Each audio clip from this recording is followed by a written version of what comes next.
ಇವತ್ತು ಸಂಕ್ರಾಂತಿ ಹಬ್ಬ. ನಾಡಿನೆಲ್ಲೆಡೆ ಸಂಭ್ರಮ ಸಡಗರ ಮನೆ ಮಾಡಿದೆ. ಆದರೆ ರಾಜ್ಯದಲ್ಲಿ ನಡಿಬಹುದಾಗಿದ್ದಂತ ದೊಡ್ಡ ದುರಂತ ಒಂದು ತಪ್ಪಿದೆ. ಮಹಿಳಾ ಮತ್ತು ಮಕ್ಕಳ ಕಲ್ಯಾಣ ಇಲಾಖೆ ಸಚಿವೆ ಲಕ್ಷ್ಮೀ ಹೆಬ್ಬಾಳ್ಕರ್ ಅವರು ಪ್ರಯಾಣಿಸ್ತಾ ಇದ್ದ ಕಾರು ಭೀಕರ ಅಪಘಾತಕ್ಕೀಡಾಗಿದೆ. ಲಕ್ಷ್ಮೀ ಹೆಬ್ಬಾಳ್ಕರ್ ಅವರ ಬೆನ್ನಿನ ಮೂಳೆ ಮುರಿದಿದ್ದು ಅದೃಷ್ಟವಶಾತ್ ಪ್ರಾಣಾಪಾಯದಿಂದ ಪಾರಾಗಿದ್ದಾರೆ. ಹಾಗಾದ್ರೆ ಆಗಿದ್ದೇನು? ಸಚಿವೆ ಲಕ್ಷ್ಮೀ ಹೆಬ್ಬಾಳ್ಕರ್ ಅವರಿಗೆ ಜ್ಯೋತಿಷಿ ಹೇಳಿದ್ದಂತ ಸಂಕ್ರಾಂತಿ ಗಂಡಾಂತರವಾದ್ರೂ ಏನು? ಬನ್ನಿ ತೋರಿಸ್ತೀವಿ. ಸಂಕ್ರಾಂತಿ ಹೊಸ ವರ್ಷದ ಮೊದಲ ಹಬ್ಬ, ನಾಡಿನ ಸುಗ್ಗಿ ಹಬ್ಬ. ಇದೇ ಹಬ್ಬವನ್ನ ಹುಟ್ಟೂರಲ್ಲೇ ಆಚರಿಸೋಣ ಅಂತ ಸಚಿವೆ ಹೊರಟಿದ್ರು.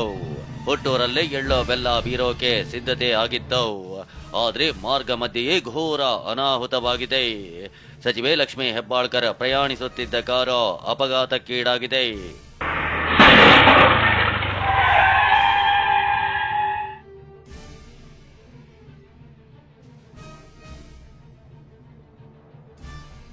ನಜ್ಜುಗುಜ್ಜಾಗಿರೋ ಕಾರು ಅಪಘಾತದ ತೀವ್ರತೆ ಹೇಳ್ತಿದೆ. ಕಾರಿನ ಸ್ಥಿತಿ ನೋಡಿದ್ರೆ ಸಚಿವೆ ಬದುಕುಳಿದಿದ್ದೇ ಹೆಚ್ಚು ಅಂತಾನೆ ಎಲ್ರೋ ಹೇಳ್ತಿದ್ದಾರೆ. ಅಷ್ಟಕ್ಕೂ ಅಪಘಾತ ಆಗಿದ್ದ ಹೇಗೆ, ಸಚಿವೆ ಎಲ್ಲಿಂದ ಎಲ್ಲಿಗೆ ಹೋಗ್ತಿದ್ರು ಅನ್ನೋದನ್ನೇ ತೋರಿಸ್ತೀವಿ ನೋಡಿ.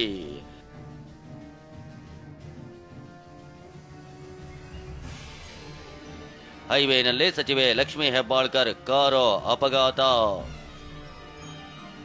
ಸಂಕ್ರಾಂತಿ ಹಬ್ಬಕ್ಕೆ ಹೋಗುವಾಗಲೇ ಭೀಕರ ಆಕ್ಸಿಡೆಂಟ್. ಎಷ್ಟೇ ರಾಜಕೀಯ ಜಂಜಾಟ ಇದ್ರೂ ಸಚಿವೆ ಹೆಬ್ಬಾಳ್ಕರ್ ಮಾತ್ರ ಹಬ್ಬ ಆಚರಣೆಗಳನ್ನ ಮಿಸ್ ಮಾಡೋದಿಲ್ಲ.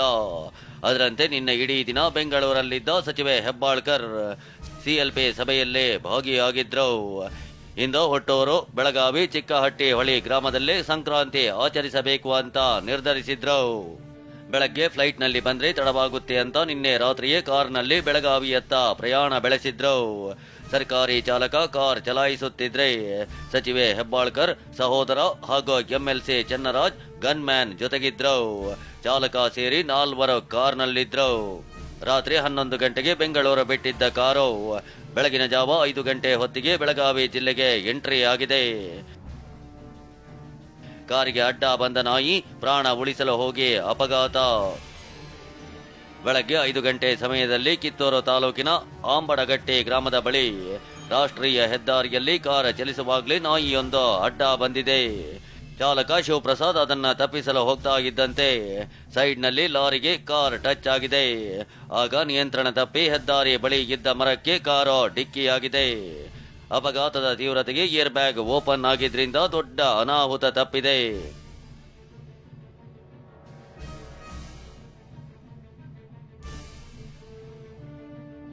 ಬರಬೇಕಾದ್ರೆ ಬೆಳಗಿನ ಜಾವ 5 ಗಂಟೆಗೆ ಕಿತ್ತೂರು ಹತ್ರ ಒಂದು ನಾಯಿ ಅಡ್ಡ ಬಂದು ಡ್ರೈವರ್ ಅದನ್ನ ತಪ್ಪಿಸ್ಲಿಕ್ಕೆ ಹೋಗಿ ಟ್ರಕ್ಕಿಗೆ ಫಸ್ಟ್ ಇಂಪ್ಯಾಕ್ಟ್ ಮಾಡಿದ್ದಾನೆ.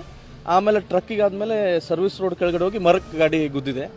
ಬಟ್ ದೇವರ ಆಶೀರ್ವಾದದಿಂದ ಏನು ದೊಡ್ಡದೇನು ಪೆಟ್ಟೇನು ಆಗಿಲ್ಲ. ಆದರೆ ಹೇಳಬೇಕಂದ್ರೆ ಬಹಳ ಒಂದು ಸಮಯ ಕೂಡ ಸರಿ ಇರಲಿಲ್ಲ ಅನ್ಸುತ್ತೆ. ಇನ್ನು ಅಪಘಾತದ ಬಳಿಕ ಹೆಬ್ಬಾಳ್ಕರ್ ಅವರನ್ನ ಮತ್ತೊಂದು ಕಾರ್ನಲ್ಲಿ ಕರೆದೊಯ್ದು ಬೆಳಗಾವಿಯ ಖಾಸಗಿ ಆಸ್ಪತ್ರೆಗೆ ದಾಖಲಿಸಲಾಗಿದೆ. ಆಸ್ಪತ್ರೆ ಬಳಿ ಬಂದಾಗ ಕಾರ್ನಿಂದ ಇಳಿಯಲು ಕೂಡ ಅವರಿಗೆ ಆಗಲಿಲ್ಲ. ವೀಲ್ ಚೇರ್ ಮೂಲಕವೇ ಆಸ್ಪತ್ರೆಯೊಳಗೆ ಕರೆದೊಯ್ದು ಅಡ್ಮಿಟ್ ಮಾಡಲಾಗಿದೆ. ಅಪಘಾತದಿಂದ ಸಚಿವೆಗೆ ಏನಾಗಿದೆ ಅನ್ನೋದನ್ನ ನೋಡಿದ್ರೆ, ಆಸ್ಪತ್ರೆಗೆ ಬರ್ತಾ ಇದ್ದಂತೆ ಸಚಿವೆ ಹೆಬ್ಬಾಳ್ಕರ್ಗೆ ಪ್ರಾಥಮಿಕ ಚಿಕಿತ್ಸೆ ನೀಡಿ ಎಕ್ಸ್ರೇ ಹಾಗೂ ಸಿಟಿ ಸ್ಕ್ಯಾನ್ ಮಾಡಲಾಗಿದೆ. ಈ ವೇಳೆ ಅವರ ಬೆನ್ನಿನ L1 ಮತ್ತು L4 ಮೂಳೆ ಮುರಿದಿರೋದು ಗೊತ್ತಾಗಿದೆ. ಅಷ್ಟೇ ಅಲ್ಲ, ಕುತ್ತಿಗೆ ಬಳಿಯ C1 ಮತ್ತು C2 ಮೂಳೆಗೂ ಏಟು ಬಿದ್ದಿದೆ. ಇನ್ನು ಸಚಿವೆ ಸಹೋದರ ಎಂಎಲ್ಸಿ ಹಟ್ಟಿ ಹೊಳಿ ತಲೆ ಹಾಗೂ ಕಿವಿಗೆ ಪೆಟ್ಟಾಗಿದ್ದು ಚಿಕಿತ್ಸೆ ಪಡೆದಿದ್ದಾರೆ. 2 ದಿನ ಆಸ್ಪತ್ರೆಯಲ್ಲೇ ಚಿಕಿತ್ಸೆ ಪಡೆಯಲಿರೋ ಹೆಬ್ಬಾಳ್ಕರ್ 1 ತಿಂಗಳು ಮನೆಯಲ್ಲೇ ರೆಸ್ಟ್ ಮಾಡುವಂತೆ ವೈದ್ಯರು ಸಲಹೆ ನೀಡಿದ್ದಾರೆ. ಈ ಒಂದು ಅಚಾತುರ್ಯ ನಮ್ಮಿಂದನೇ ಜರುಗಿದೆ. ಅದು ಆಗಬಾರ್ದಾಗಿತ್ತು. ಹಬ್ಬ ಇರೋದ್ರಿಂದ ಪಾಪ ನಮ್ಮ ಬೆಳಗಾವಿ ಡ್ರೈವರ್ ನಮಗೆ ಫೋನ್ ಮಾಡಿದ್ದ, ನಾವು ದಾವಣಗೆರೆವರೆಗೆ ಬರ್ತೀವನ್ನ ಅಂತ. ಬ್ಯಾಡ್ ಬಿಡಪ್ಪ, ಬೆಳಗ್ಗೆ ಎದ್ದು ಎಲ್ಲರೂ ಹೊಳಿಗೆ ಜಳಕಕ್ಕೆ ಹೋಗೋಣ, ನಾವು ಬೆಳಗಾವಿ ಮಠ ಬರೋಣ ಅಂತ ನಾವು ಅಲ್ಲಿ ಮಠ ಬಂದ್ವಿ. ಏನೋ ಅವನ್ನ ದಾವಣಗೆರೆವರೆಗೆ ಕರೆಸ್ಕೊಂಡಿದ್ರೆ ದುರ್ಘಟನೆ ನಡೀತಿರ್ಲಿಲ್ಲ ಅಂತ ಇವಾಗ ಅನಿಸ್ತಾ ಇದೆ. ಸಂಬಂಧಿಗಳಿಗೆ ಆತಂಕ, ಆಸ್ಪತ್ರೆಗೆ ದೌಡು. ಬೆಳ್ಳಂಬೆಳಗ್ಗೆ ಅಪಘಾತದ ಸುದ್ದಿ ಕೇಳಿ ಸಚಿವೆ ಸಂಬಂಧಿಕರಿಗೆ ಆಘಾತವಾಗಿತ್ತು. ಹೀಗಾಗಿ ಪುತ್ರ ಮೃಣಾಲ್, ಪತಿ ರವೀಂದ್ರ, ತಾಯಿ, ಸೊಸೆ ಸೇರಿದಂತೆ ಎಲ್ಲರೂ ಆಸ್ಪತ್ರೆಗೆ ದೌಡಾಯಿಸಿದ್ರು. ಸ್ವಾಮೀಜಿಗಳು, ಪೊಲೀಸ್ ಅಧಿಕಾರಿಗಳು, ಬಿಜೆಪಿ ಶಾಸಕಿ ಶಶಿಕಲಾ ಜೊಲ್ಲೆ ಸೇರಿದಂತೆ ನಾಯಕರು ಹೆಬ್ಬಾಳ್ಕರ್ ಆರೋಗ್ಯ ವಿಚಾರಿಸಿದ್ರು. ಕೇಸ್ ದಾಖಲಿಸಿಕೊಂಡಿರೋ ಪೊಲೀಸರು ತನಿಖೆ ಆರಂಭಿಸಿದ್ದಾರೆ. ಸಚಿವೆ ಆರೋಗ್ಯ ವಿಚಾರಿಸಿದ ಡಿಕೆಶಿ, ಪರಂ ಜೋಶಿ. ಅಪಘಾತದ ಸುದ್ದಿ ಕೇಳಿ ನಾಯಕರು ಕೂಡ ಆತಂಕಗೊಂಡಿದ್ರು. ಡಿಸಿಎಂ ಡಿಕೆಶಿ, ಗೃಹ ಸಚಿವ ಪರಮೇಶ್ವರ್, ಕೇಂದ್ರ ಸಚಿವ ಪ್ರಹ್ಲಾದ್ ಜೋಶಿ ಕುಟುಂಬದವರಿಗೆ ಕರೆ ಮಾಡಿ ಆರೋಗ್ಯ ವಿಚಾರಿಸಿದ್ದಾರೆ. ಸಿಎಂ ಸಿದ್ದರಾಮಯ್ಯ ಕೂಡ ಟ್ವೀಟ್ ಮೂಲಕ ಸಚಿವೆ ಲಕ್ಷ್ಮೀ ಹೆಬ್ಬಾಳ್ಕರ್ ಶೀಘ್ರವಾಗಿ ಗುಣವಾಗಲಿ ಅಂತ ಹಾರೈಸಿದ್ದಾರೆ. ಇನ್ನು ಸುವರ್ಣಸೌಧದಲ್ಲಿ ಇದೇ ಲಕ್ಷ್ಮೀ ಹೆಬ್ಬಾಳ್ಕರ್ ಜೊತೆ ಜಟಾಪಟಿ ನಡೆಸಿದ್ದ ಬಿಜೆಪಿ ಪರಿಷತ್ ಸದಸ್ಯ ಸಿಟಿ ರವಿ ಕೂಡ ಟ್ವೀಟ್ ಮೂಲಕ ಶೀಘ್ರ ಚೇತರಿಕೆಗೆ ಹಾರೈಸಿದ್ದಾರೆ. ಲಕ್ಷ್ಮೀ ಹೆಬ್ಬಾಳ್ಕರ್ ಬೇಗ ಗುಣಮುಖರಾಗಲೆಂದು ಪ್ರಾರ್ಥಿಸುವೆ ಎಂದು ಟ್ವೀಟ್ ಮಾಡಿದ್ದಾರೆ.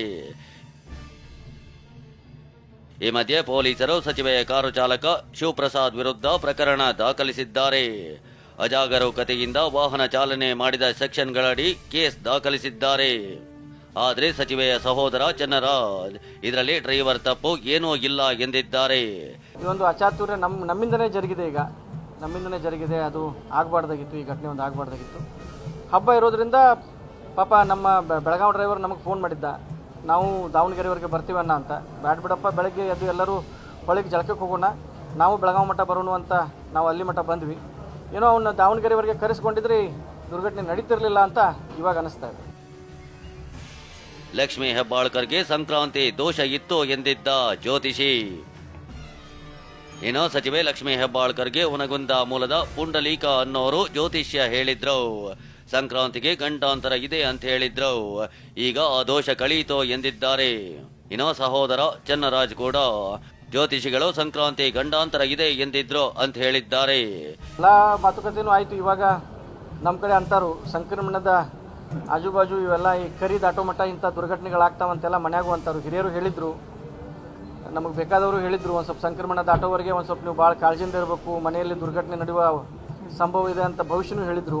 ಅಲ್ಲ, ದೇವರು ಒಳ್ಳೇದು ಮಾಡಲಿ, ಬದುಕಿದ್ದಾರೆ, ಜೀವಂತವಾಗಿದ್ದಾರೆ, ಅವರ ಜೀವದ ಕಂಟಕ ಹೋಯಿತು, ದೇವರು ಒಳ್ಳೇದು ಮಾಡಲಿ ಅವರಿಗೆ ಅಷ್ಟೇ. ಸಂಕ್ರಾಂತಿ ಒಳ್ಳೆ ದೋಷ ಇತ್ತು, ಸಂಕ್ರಾಂತಿಗೆ ದೋಷ ಹೋಯಿತು, ಒಳ್ಳೇದಾಗಲಿ. ಇನ್ನು ಅಪಘಾತದ ಬಳಿಕ ಸ್ಥಳ ಮಹಜರು ಮಾಡೋ ಮೊದಲೇ ಕಾರನ್ನ ಶೋರೂಮ್ಗೆ ಶಿಫ್ಟ್ ಮಾಡಲಾಗಿದೆ. ಇನ್ನು ಸಚಿವೆ ತಮ್ಮ ಬೆಂಗಾವಲು ವಾಹನವನ್ನ ಬೆಂಗಳೂರಿನಲ್ಲೇ ಬಿಟ್ಟು ಬಂದಿರೋದ್ರಿಂದಲೇ ಅಪಘಾತ ಆಗಿದೆ. ಇಲ್ಲದೆ ಇದ್ರೆ ಈ ಅನಾಹುತ ಆಗ್ತಿರಲಿಲ್ಲ ಎನ್ನಲಾಗಿದೆ. ಅದೇನೇ ಇರಲಿ, ಇಂದು ಹಬ್ಬ ಆಚರಿಸಬೇಕಿದ್ದ ಸಚಿವೆ ಅಪಘಾತದಿಂದಾಗಿ ಆಸ್ಪತ್ರೆ ಸೇರುವಂತಾಗಿದೆ. ನಾಡಿದ್ದು ಆಸ್ಪತ್ರೆಯಿಂದ ಡಿಸ್ಚಾರ್ಜ್ ಆಗಲಿದ್ದು ಯಾರಿಗೂ ಆತಂಕ ಬೇಡ ಅಂತ ಸ್ವತಃ ಸಚಿವೆಯೇ ಮನವಿ ಮಾಡಿದ್ದಾರೆ. ಸಹದೇವ್ ಮಾನೆ, ಟಿವಿ9 ಬೆಳಗಾವಿ.